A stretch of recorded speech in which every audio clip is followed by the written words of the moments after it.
반갑습니다. 원빈입니다.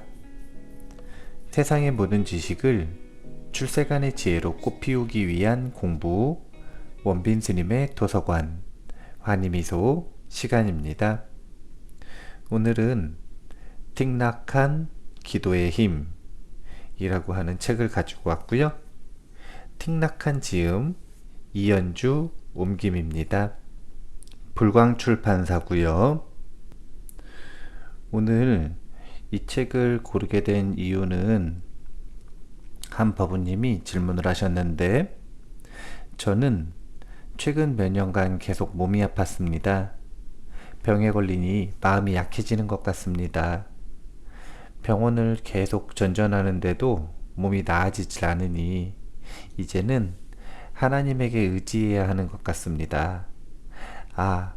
모태신앙이 기독교라서 아무래도 하나님이 편안합니다. 스님에게 이런 질문을 하는 것이 실례이지요?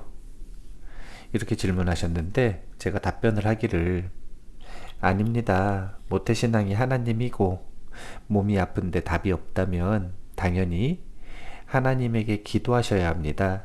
좋은 선택입니다. 다만 육체의 건강을 위한 기도를 효과적으로 하는 방법은 배울 필요가 있습니다. 건강을 위한 기도법을 소개해 드리겠습니다 하고 이 책을 추천을 했거든요. 제가 책 해당되는 내용을 컨텐츠로 소개를 해 드리도록 하겠습니다. 여는 글, 왜 기도하는가? 나는 베트남 선불교 전통에 속한 사람입니다. 선에서 우리는 남의 힘이 아니라 본인의 힘으로 살아가는 법을 배웁니다. 운명을 자기 손에 맡겨야 한다는 뜻이지요. 우리는 누군가에게 부처나 예수나 무함마드의 지혜와 평화가 있다고 해도 그를 믿거나 신앙할 수 없습니다. 그렇다면 기도의 역할은 무엇일까요?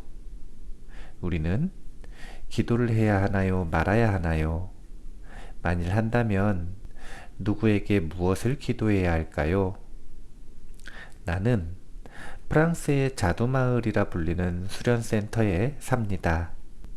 한 번은 자두마을의 젊은 자매 둘이 프랑스 다른 지방에 있는 가톨릭 수녀원을 방문한 적이 있었습니다. 그들이 돌아와서 내게 말했죠. 수녀원 자매들은 모두 책임을 그리스도에게 일임하고 있어요. 그리스도를 철저하게 믿고 모든 것을 그분께 맡기는 거예요. 자기들은 아무 일도 할 필요가 없더군요. 참 매력적인 생활 방식이에요. 불교에서는 우리가 모든 것을 다 해야 합니다. 걷기도 해야 하고, 앉기도 해야 하고, 온 마음으로 숨을 바라보기도 해야 하지요. 우리 운명을 우리 손에 맡겨야 하니 때로는 아주 고단하기도 하답니다. 10년 전쯤 얘기지만 아직도 자매들의 말이 내 가슴에 남아 있습니다. 나는 이 책에서 두 자매에게, 그리고 기도의 효력에 자주 의심을 품는 사람들의 질문에 나름대로 답해보고자 합니다. 이제 틱낙한 스님이 말씀을 하셨듯이 기본적으로 불교, 그 중에서도 여러 불교의 특징적인 종파, 학파들이 있는데, 그 중에서도 이 중국을 위시한 이 동북아시아 불교의 대세를 이루고 있는 선불교에서는 사실은 기도라고 하는 것은 이제 할 이유가 없는 것. 왜냐하면 내 삶을 살아가는 것은 누군가에게 의지하는 것이 아니라 온전히 내 힘으로 살아가는 것이기 때문에. 그리고 이 다른 종교에서 보면은 이해가 잘 안 될 수 있는, 그러니까 신성모독이라고 생각할 수 있는 생각이지만 불교에서는 너무 당연한 생각인데요. 불교의 교주인 부처님과 나, 그리고 내 스승이 모두 똑같은 잠재력, 똑같은 불성을 가지고 있다라고 생각하기 때문에 누군가에게 의지하는 것은 사실은 이상한 일이다 이렇게 생각하는 문화가 있어요. 하지만 그럼에도 불구하고 선을 공부한다고 하더라도 결국은 인간은 기도하게 된다. 그렇다면 어떤 이유로 기도하고 어떤 태도로 기도하고 어떤 방법으로 기도하고 이런 부분이 일반적인 사람들과 다를 뿐이다. 이렇게 생각을 하시면 되는데요. 한번 내용을 조금 더 소개를 해드릴게요. 세 번째 질문. 기도는 무엇을 이루어내는가? 어째서 기도가 어떤 때는 효력이 있고 어떤 때는 그렇지 않은지 우리는 모르지만 이 질문과 관련해 또 하나의 궁금증이 일어납니다. 세 번째 질문이지요. 만일 우리가 믿는 하느님이나 우리 외부의 어떤 힘이 일이 어떻게 될 것인지 미리 결정해 놓았다면 기도하는 목적은 무엇일까? 신앙이 있는 사람들은 만일 하느님이 무엇을 뜻하신다면 하느님의 그 뜻은 이미 이루어진 것이라고 말할 것입니다. 그렇게 모든 것이 이미 결정되어 있다면 무엇 때문에 기도를 하는 걸까요? 어떤 사람이 몇 살에 암으로 고생하게 돼 있다면 어쩌자고 그의 건강을 위해서 기도하는 수고를 한단 말입니까? 기도는 시간만 낭비하는 것 아닐까요? 불교인들은 같은 질문을 업과 연관해 제기합니다. 어떤 사람이 과거에 무슨 못된 짓을 했고 지금 병이 들었다면 그것은 업이 작용했기 때문이라고 믿는 사람들이 있습니다. 만약 그렇다면 우리의 기도가 대체 무엇을 바꿀 수 있을까요? 우리의 업이 그런 것이라면 어떻게 업의 결과가 바뀔 수 있겠습니까? 그리스도 교에서 하느님의 뜻이라고 말하는 것은 불교에서 업의 인과응보라고 말하는 것과 같은 것입니다. 어떤 신령한 존재가 형편을 지금 있는 대로 만들어 놓았다면 기도를 왜 하는 걸까? 우리는 이 질문에 왜 기도하지 않는가 라고 되묻습니다. 불교에서 우리는 모든 것이 변한다고 배웁니다. 오늘 괜찮은 건강이 내일 나빠질 수 있고 오늘 나쁜 건강이 내일 말짱해질 수 있습니다. 모든 것이 원인과 결과의 법칙에 따라서 진행됩니다.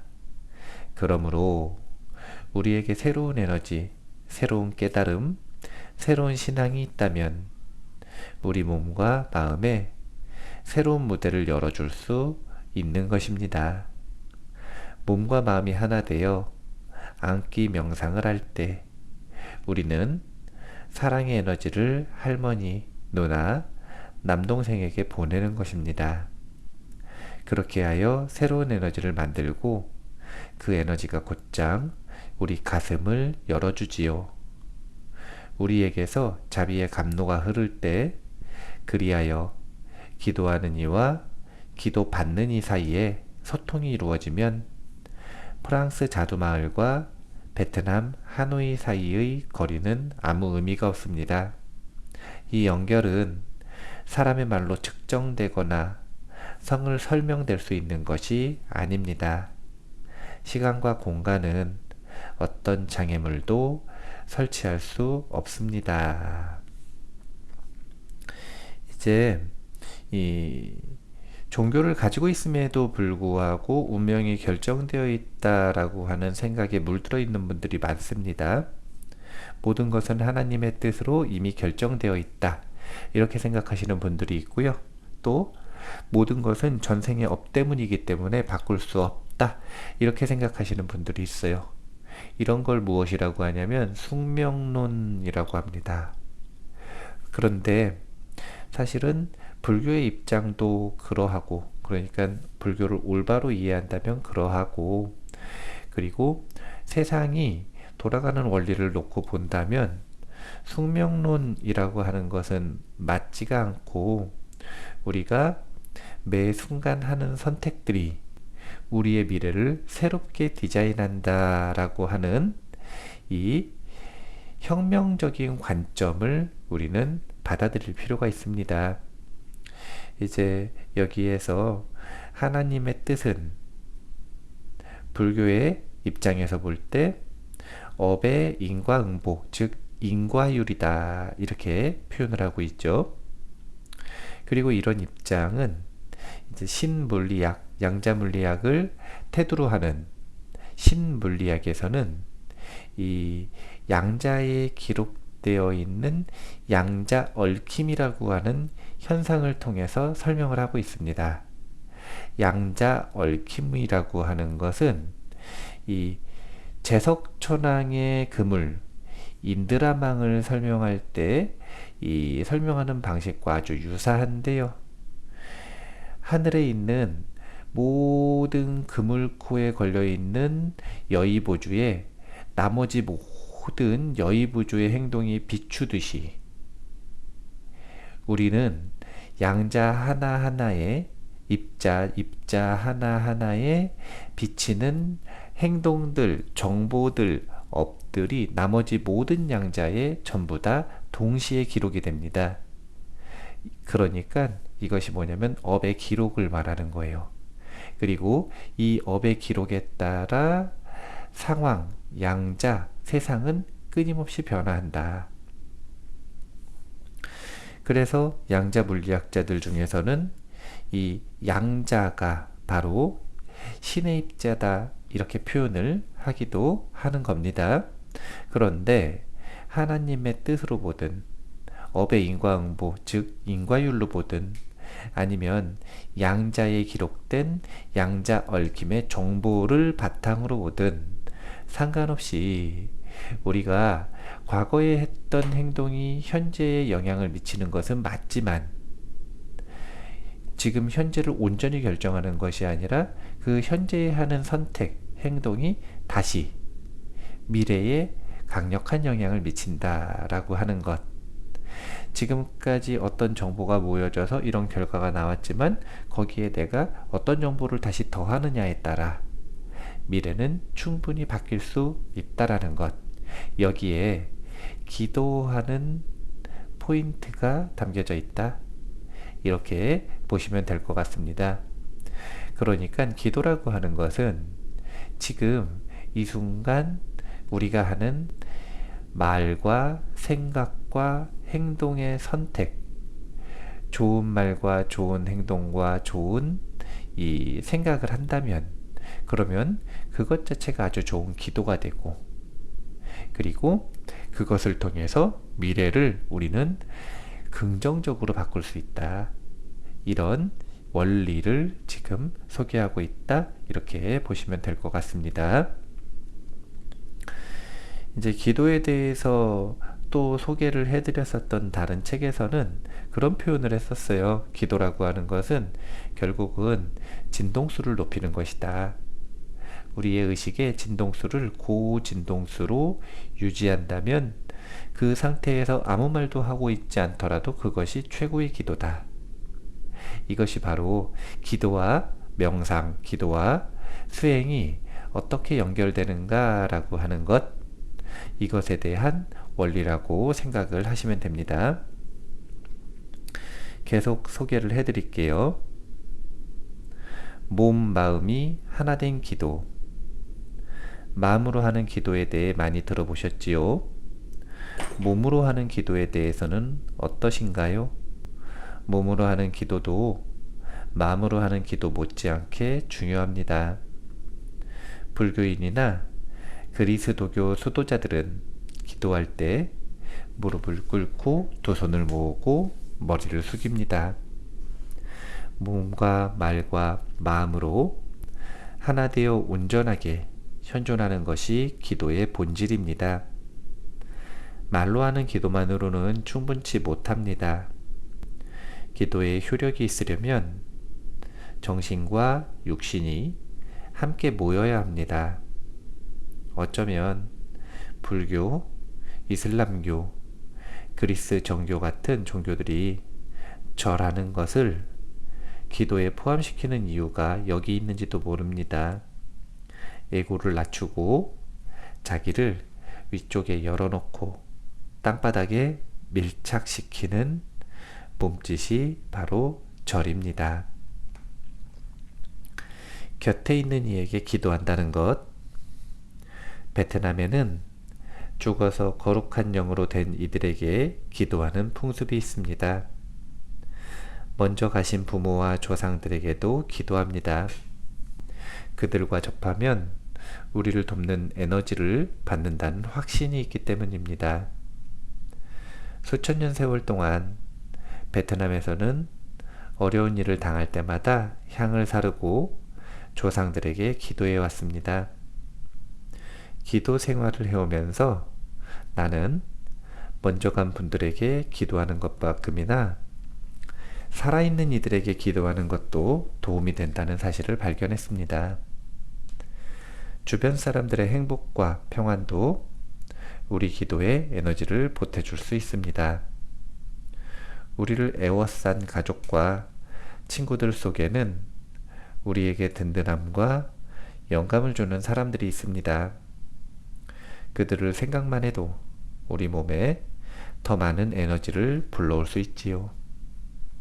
한 번은 나에게 배우는 학생 가운데 하나가 매우 슬픈 얼굴로 나를 찾아왔습니다.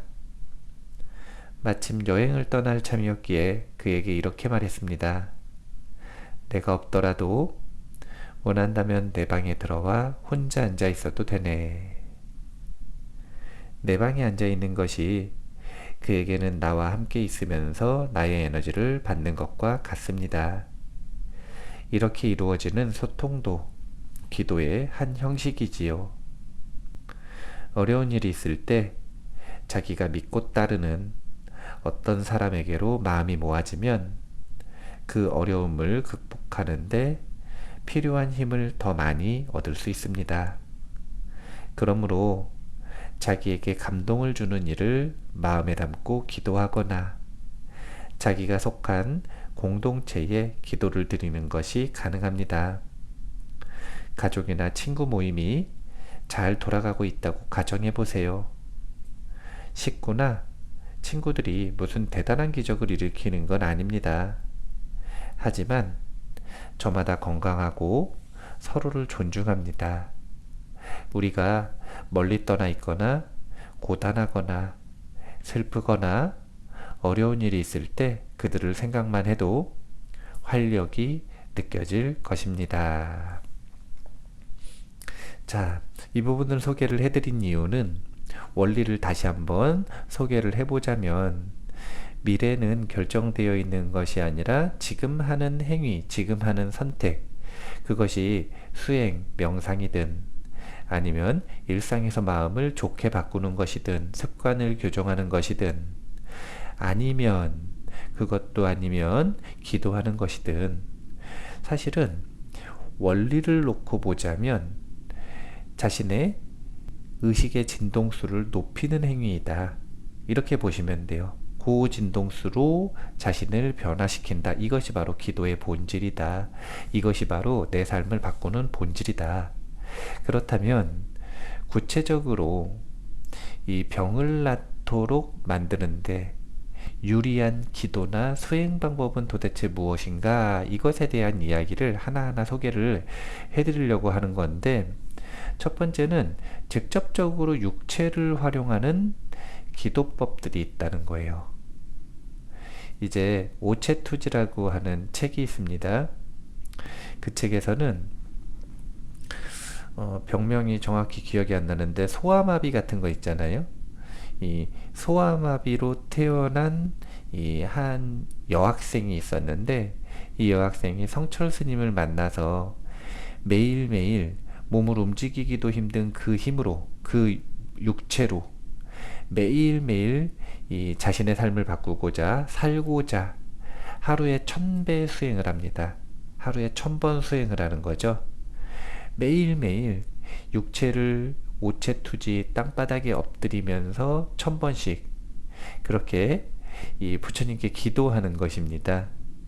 그렇게 기도하는 것으로 지금은 아직도 장애 등급이 1등급, 1급으로 나오지만 거의 멀쩡한 사람처럼, 외관을 보면 거의 정상적인 사람처럼 생활을 하고 있다라고 하는 내용이 소개가 됩니다. 1000배기도만 하는 게 아니라 3000배 백일기도, 그리고 하루에 10,000배씩 하는 백일기도도 거뜬히 해내는 이 대단한 건강을 가지고 있다. 그것을 성취한 방법은, 기도법은 다른 것이 아니라 육체를 직접적으로 활용하는 기도법. 이것이 특히 건강에는 도움이 될 수 있다. 이걸 첫 번째로 소개를 해드리고 싶었고요. 그 다음 두 번째는 이렇게 곁에 있는 이, 살아있는 이들에게 하는 기도. 이것도 정말 도움이 많이 된다는 거예요. 이게 왜 도움이 되는가? 이것이 바로 공동체에 의지하는 마음을 키우는 기도이기 때문입니다. 친구, 지인, 가족, 그리고 수행 집단 또는 종교 집단, 뭔가 서로가 서로에게 도반이 되는 그런 집단 있잖아요. 그런 집단은 긍정적인 에너지, 서로 공유하고 있는 좋은 힘을 공유하고 있습니다. 그렇기 때문에 자신이 육체적으로 정신적으로 힘들 때 그런 공동체, 그런 대중들에게 의지하는 마음을 일으킨다면, 또는 자신이 존경하는 스승에게 의지하는 마음을 일으킨다면, 이게 뭐냐면 초점을 맞춘다는 거죠. 초점을 맞추는 건 마치 뭐와 비슷하냐면 주파수를 맞추는 것과 비슷합니다.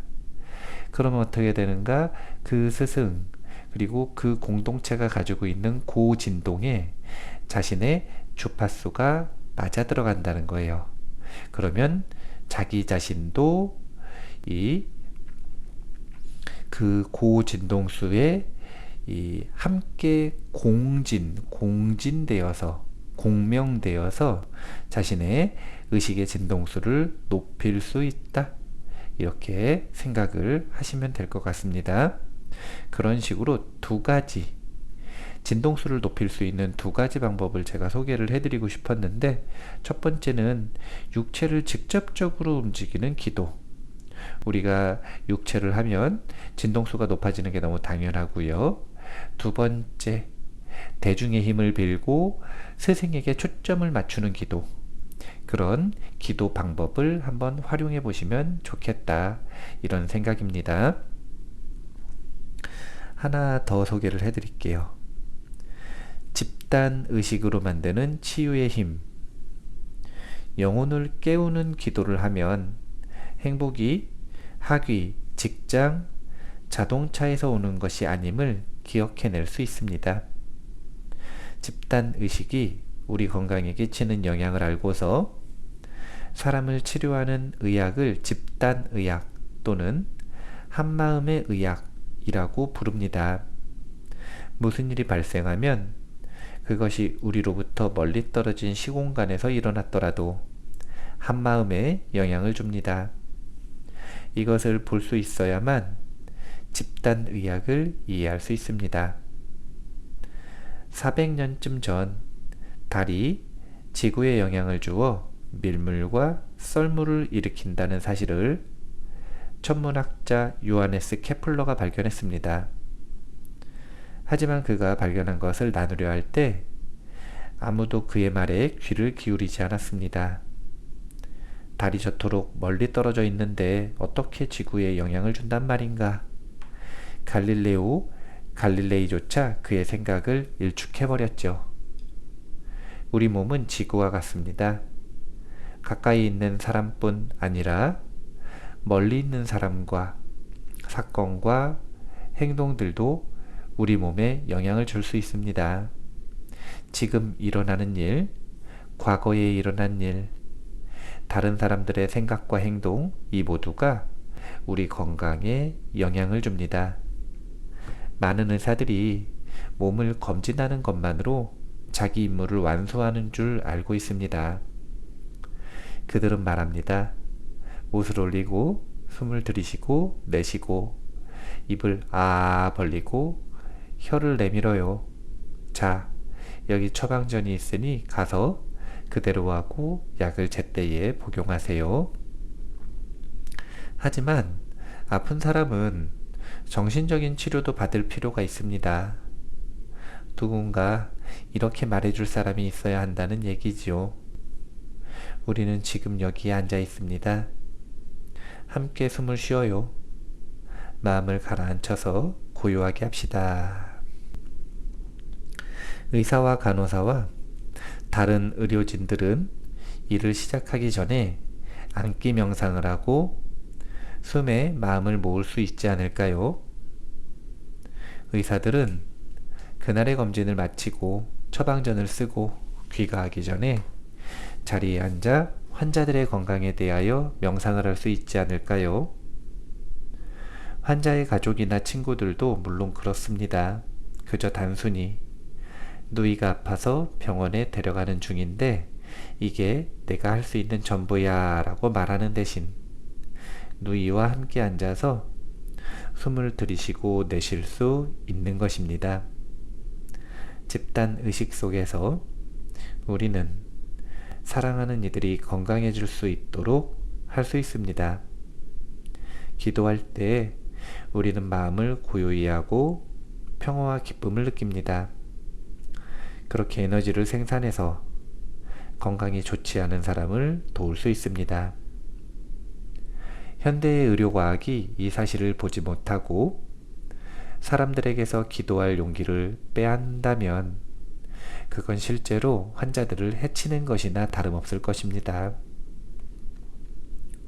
수행 공동체 안에 있을 때 우리는 공동체 구성원 각자의 마음 챙김, 평화, 기쁨, 자유가 우리가 사랑하는 이들의 건강에 큰 영향을 준다는 사실을 경험합니다.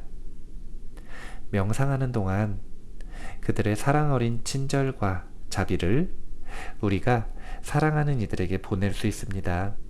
우리 가슴 안에서 사랑 어린 친절과 자비의 에너지를 만들어낸다면 그 에너지는 우리 몸과 마음을 치료할 것입니다. 오직 그럴 때만 우리의 에너지가 사랑하는 이들의 몸과 마음을 치료할 수 있습니다. 그 에너지는 집단 의식 안에 있습니다. 따라서 공간의 제약을 받지 않지요. 앞에서 들려드린 잠 응우엔 잠의 이야기를 떠올려 보세요. 나는 프랑스에 있고 그녀는 베트남에 있었지만 내가 안기 명상 중에 사랑 어린 친절의 에너지를 보내는 순간 그녀가 그것을 받아들였습니다. 명상을 하면서 나는 사랑 어린 친절과 자비를 사람들에게 보내왔고 그것이 작든 크든 결실을 맺으리라고 확신합니다.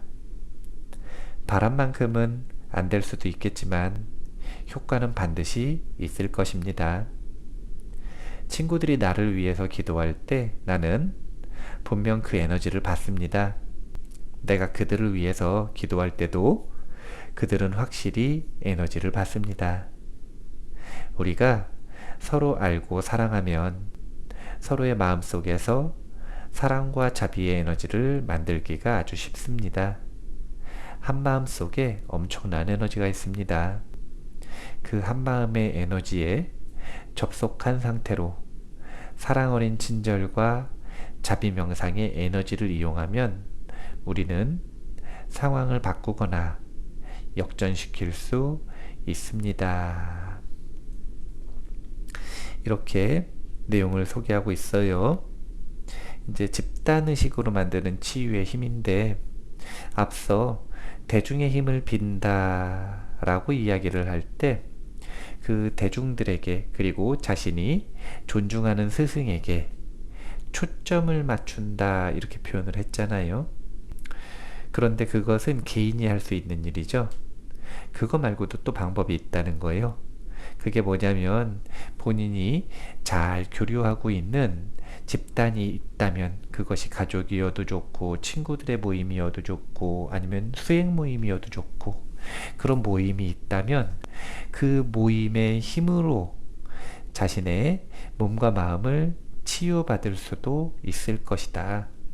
이제 이것은 치료하는 기도를 통해서 이 원격 기도의 원리에 대해서, 합동 기도, 협심 기도의 원리에 대해서 소개를 해드린 적이 있는데, 그것은 다른 것이 아니라 우리가 한 마음, 이 책에서는 한 마음이라고 표현을 해요.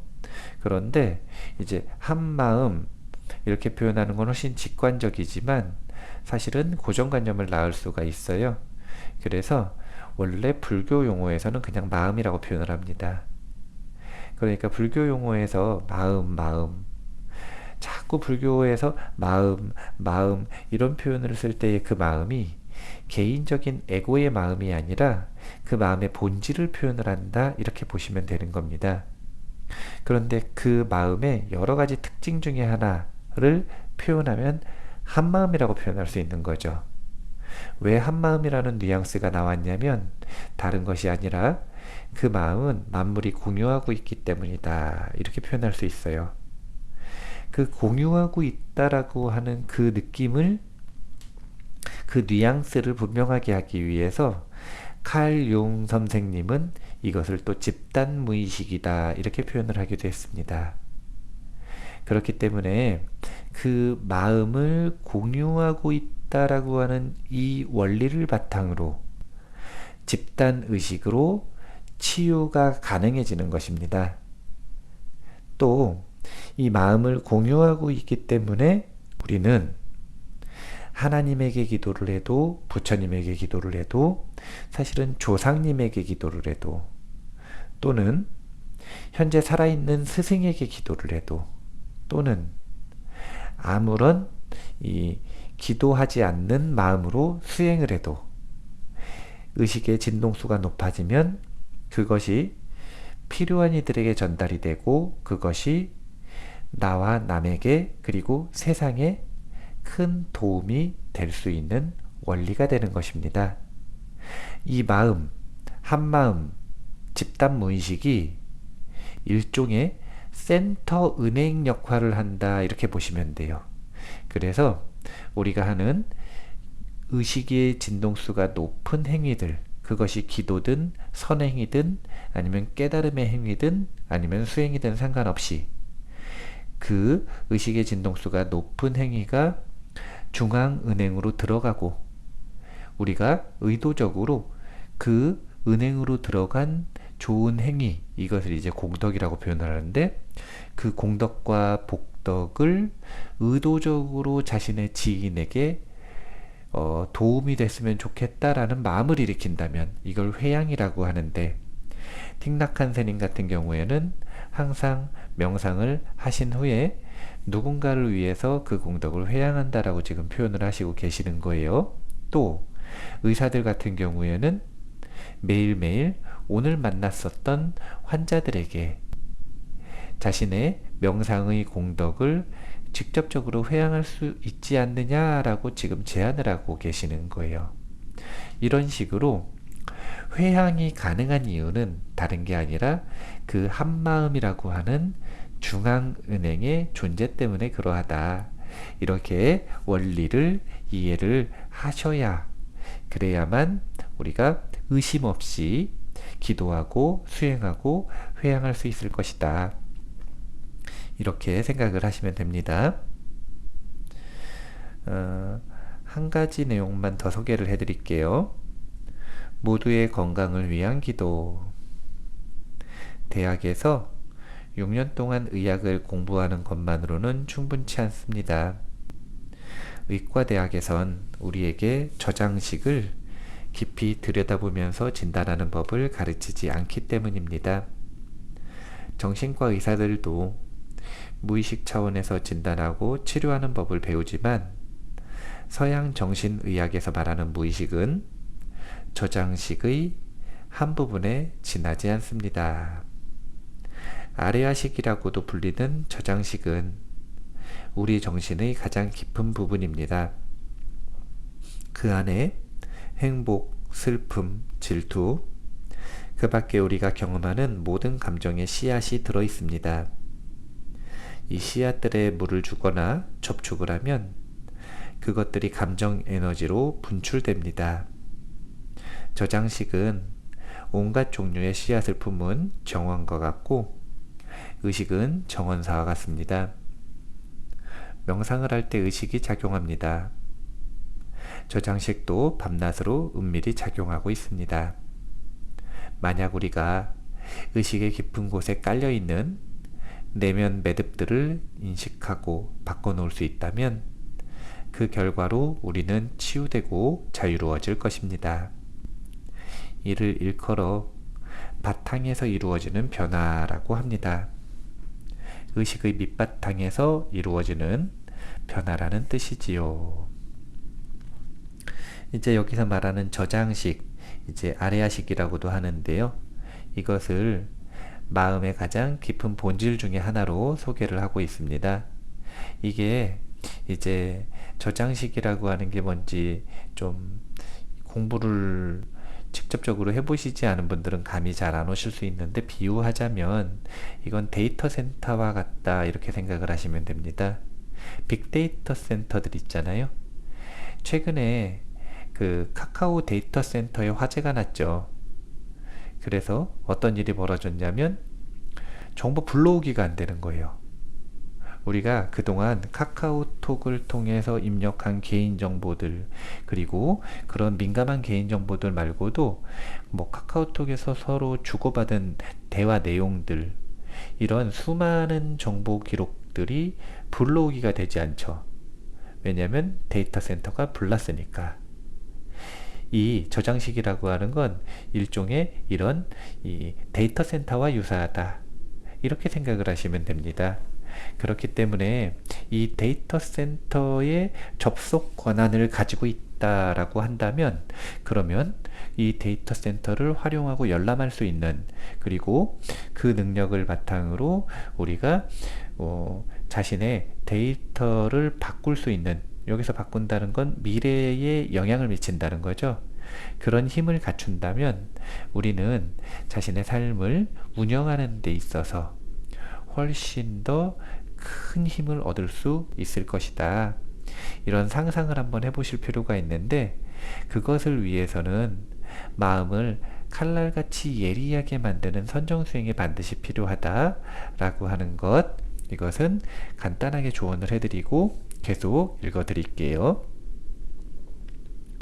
건강치 못한 환경에서 살 때 그 환경에서 발생하는 온갖 부정적인 생각과 말과 행동의 영향을 받을 때 우리는 조만간 병들 것입니다. 감각적인 욕망을 채우려고만 드는 환경에서의 삶은 집단적인 고통, 절망, 우울증을 유발합니다. 거기서 우리는 자신의 몸과 마음을 파괴하고 미래로 통하는 문을 닫아버리지요. 따라서 건강이 좋기를 바란다면 좋은 환경을 조성하기로 마음먹어야 합니다. 건전한 환경을 만들고 건전한 삶을 실천해야 합니다. 만약 우리가 영적, 물질적, 정신적 건강에 전념하는 더 큰 공동체 속에 있다면 치유를 위한 최선의 기회를 잡은 것과 같습니다. 이제 공동체에 대한 이야기가 지속적으로 나오죠. 우리가 육체의 건강을 위해서도 정신의 건강을 위해서도 사실은 공동체에 의지하고 공동체에 속해 있는 것은 정말 큰 도움이 됩니다. 물론 좋은 공동체요. 건강에 도움이 오히려 안 돼서 정신적, 육체적으로 이 악화시키는 공동체도 얼마든지 있을 수 있습니다. 그런데 이제 그런 공동체들을 거르고 선택할 수 있는 힘이 있다는 전제에서 본다면 공동체는 정말 중요한 거예요. 이유는 다른 게 아니라, 첫 번째, 공동체에 속해 있다는 것, 이것만으로도 건강은 회복된다.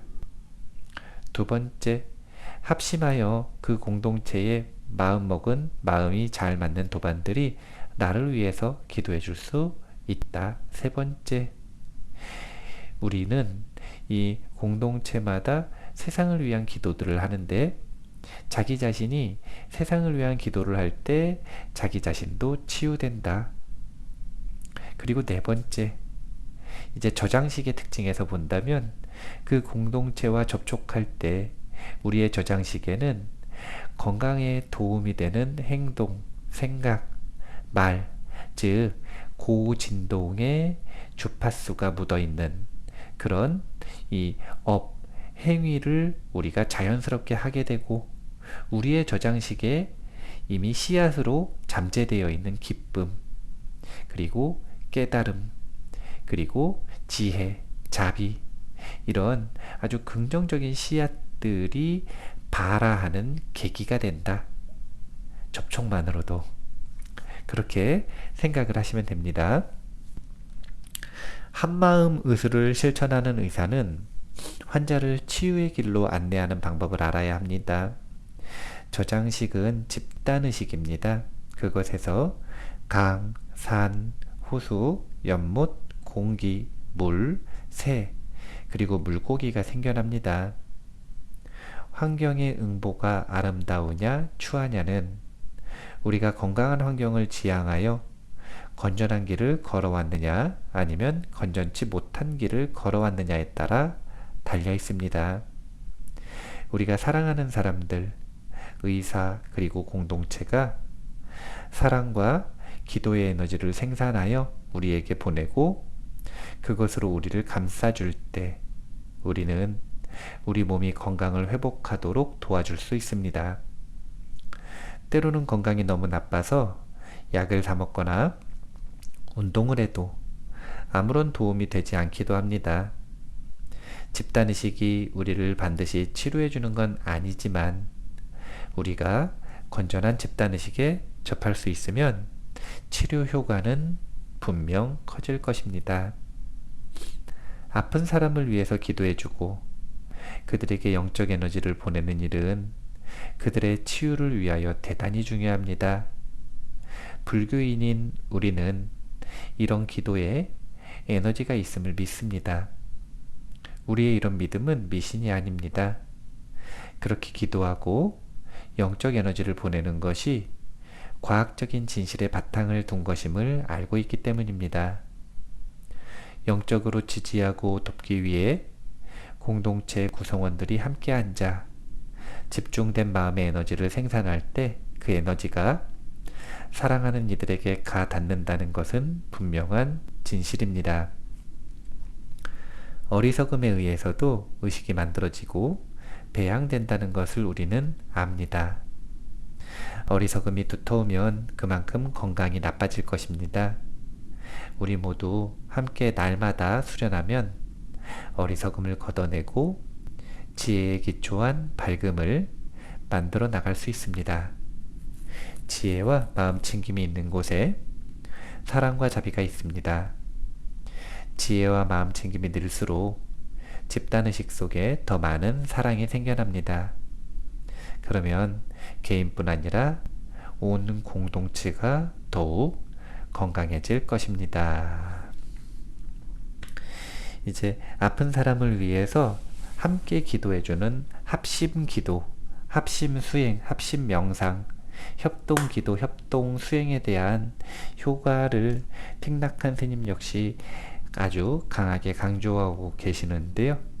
이제 제가 기도 모임, 협심기도, 협동기도 모임을 제안을 한 이유 중에 하나가 바로 이것입니다. 첫 번째는 그런 기도 모임, 그런 기도 공동체에 소속되어 있다는 것만으로도 공동체에 소속되어서 얻을 수 있는 이익들을 얻을 수가 있고요. 그러니까 소속된 것만으로도.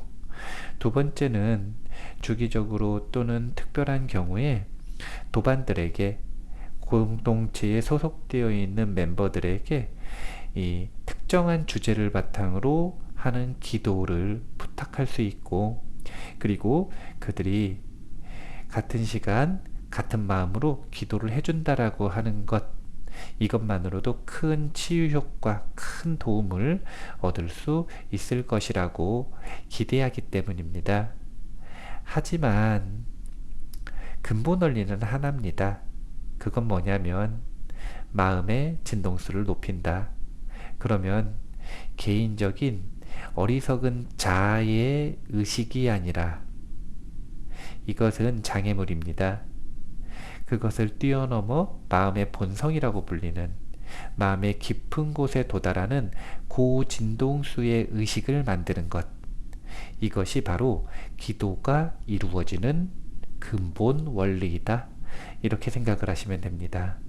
몸과 마음으로, 그리고 생각으로, 아니 똑같은 말이군요. 행동으로 좋은 행동을 한다, 깨침을 위해 노력을 한다, 수행한다, 공부한다, 기도한다, 전부 다 우리의 저장식에 저장되는 행위가 고진동, 고주파수의 이 행위들을 저장할 수 있는 그런 예시라고 생각을 하시면 됩니다. 그 공통 원리는 높은 진동수의 의식을 유지한다. 이것을 타인에게 적용할 수도 있는 거고, 육체의 건강에 적용할 수도 있는 거고, 아니면 세상을 위한 기도에 적용할 수도 있는 거고, 이런 다양한 현상에 적용을 하고 있을 뿐이다. 이렇게 생각을 하시면 돼요. 그래서 건강을 위한 기도와 성공을 위한 기도, 수행 성취를 위한 기도, 세상을 위한 기도, 무심 기도, 전부 다 차별적으로 보이지만 그 차별적인 현상 속에서 하나의 원리는 개인의 자아의 의식을 뛰어넘어 공통의 마음, 공유하고 있는 마음의 본질로 나아가는 것이다. 그것이 행복과 성취와 건강을 보장한다. 이렇게 생각을 해두시면 대략적인 이해를 하셨다. 이렇게 생각을 하실 수 있습니다. 질문자가 이제 하나님에게 건강을 위한 기도를 해야겠다라고 생각을 하셨는데, 정리해서 조언을 해드리자면, 첫 번째는 육체를 활용하는 기도를 하시는 게 아주 좋을 수 있다. 그리고 두 번째는 혼자서 하시기보다는 잘 눈 씻고 찾아보시면 좋은 공동체들이 분명히 있거든요. 그런 공동체들의 의지에서 한번 기도를 해보시는 것도 좋을 것이다. 그리고 마지막으로 이런 기도가 이루어지는 원리를 분명하게 이해할 때 우리는 의심이 사라진 명확한 마음으로 기도를 이어갈 수 있을 것이다. 이렇게 할 때 기도에 힘이 생긴다 라고 생각을 하시면 될 것 같습니다. 오체투지라고 하는 책도 한번 꼭 읽어보시고요. 한번 읽어보시면 마음의 힘을 얻으실 거예요. 몸이 불편할 때 이렇게 의지력을 발휘해서 이렇게 목숨 걸고 기도하는 사람도 있구나 라고 하는 그런 내용을 보시는 것만으로 자신의 저장식에 있는 건강함의 씨앗들이 깨어날 수 있을 것입니다. 그것도 좋은 기도예요. 마무리할게요. 세상의 모든 지식을 출세간의 지혜로 꽃피우기 위한 공부, 원빈 스님의 도서관 환희미소 시간이었습니다. 감사합니다.